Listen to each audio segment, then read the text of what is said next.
Perkembangbiakan hewan, materi IPA kelas 6 SD, tema 1.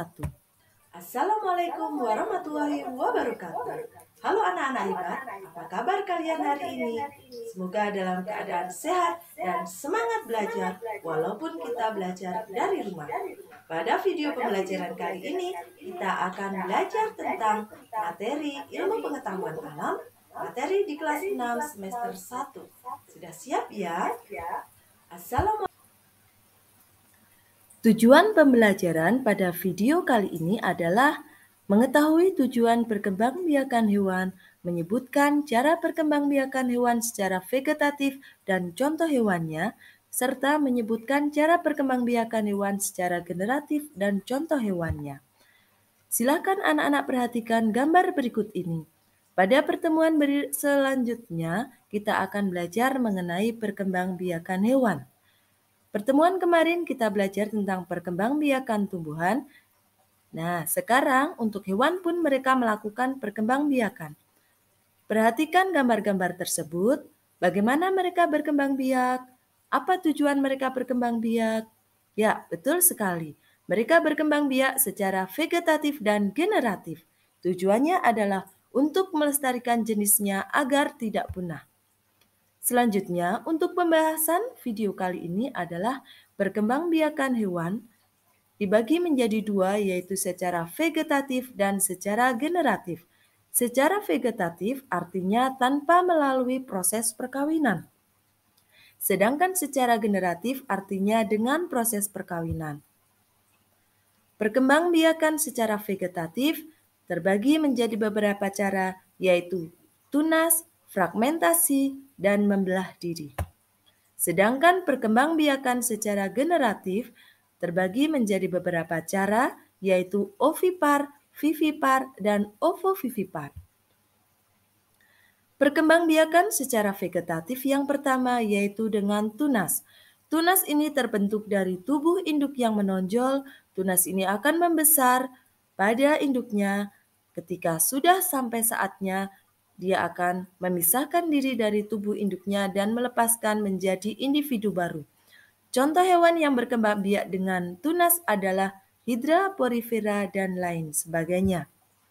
Ketika sudah dewasa, Hydra akan mengeluarkan tunas yang menonjol di bagian tubuhnya, kemudian dia akan menumpang pada induknya. Setelah cukup dewasa, dia akan melepaskan diri dan berkembang menjadi individu baru, serta siap untuk berkembang biak memperbanyak jenisnya.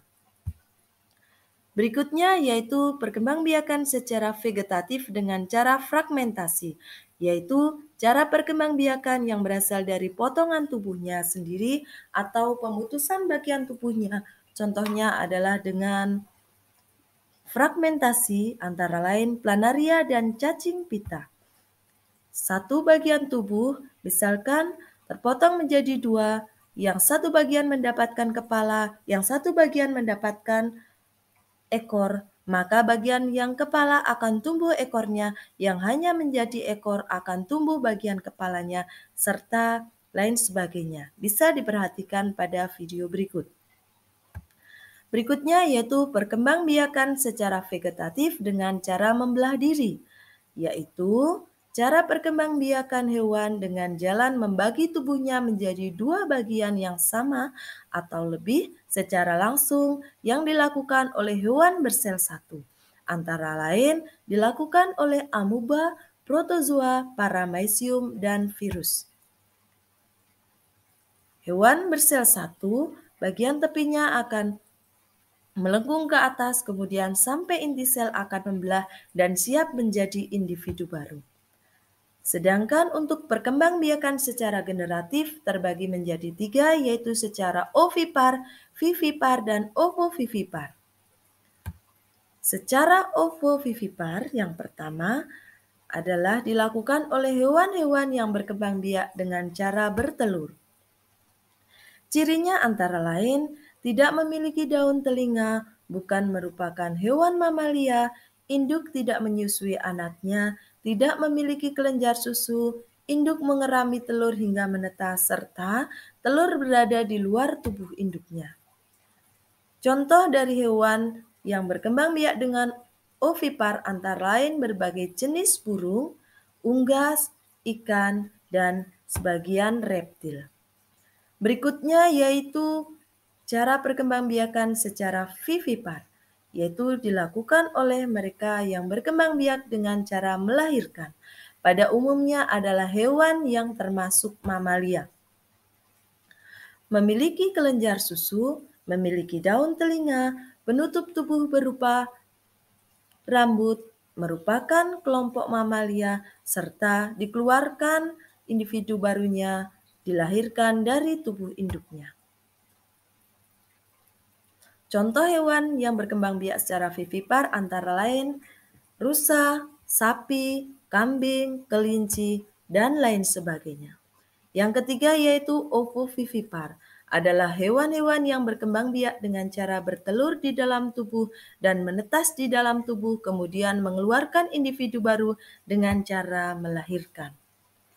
Ciri-cirinya antara lain memiliki embrio yang dapat berkembang menjadi cangkang telur dalam tubuh induknya, tidak menyusui kecuali platipus, pembentukan anak dilakukan dengan cara generatif, anak tidak diasuh oleh induknya, induk tidak memiliki rahim, termasuk hewan berdarah dingin.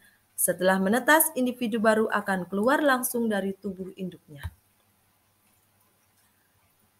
Contoh-contohnya ada platipus, kuda laut, reptil, dan lain sebagainya. Kesimpulan dari video kali ini adalah perkembangbiakan hewan ada dua cara, yaitu secara generatif dan vegetatif. Perkembangbiakan hewan dilakukan dengan vegetatif dan generatif, tujuannya adalah untuk melestarikan jenisnya agar tidak punah. Penugasan silakan dikerjakan di rumah. 1. Sebutkan tujuan perkembangbiakan hewan. 2. Sebutkan cara perkembangbiakan hewan secara vegetatif dan contoh hewannya. 3. Sebutkan cara perkembangbiakan hewan secara generatif dan contoh hewannya. Pesan dari pembelajaran kali ini, hewan dan tumbuhan mereka adalah semuanya ciptaan Tuhan, maka sudah sepantasnya kita merawat dan melestarikan mereka sebagai rasa syukur kita terhadap Tuhan Yang Maha Esa. Demikian video pembelajaran kali ini. Kesimpulan dari pembelajaran kita adalah bahwa hewan melakukan perkembangbiakan melalui dua macam cara. Yang pertama yaitu vegetatif dan yang kedua generatif. Tujuan dari perkembangbiakan pada hewan adalah untuk melestarikan jenisnya agar hewan tersebut tidak punah. Demikian video pembelajaran kali ini. Semoga bermanfaat. Tetap semangat belajar dimanapun dan kapanpun. Wassalamualaikum warahmatullahi wabarakatuh. Wassalamualaikum warahmatullahi wabarakatuh. Demikian video pembelajaran kali ini.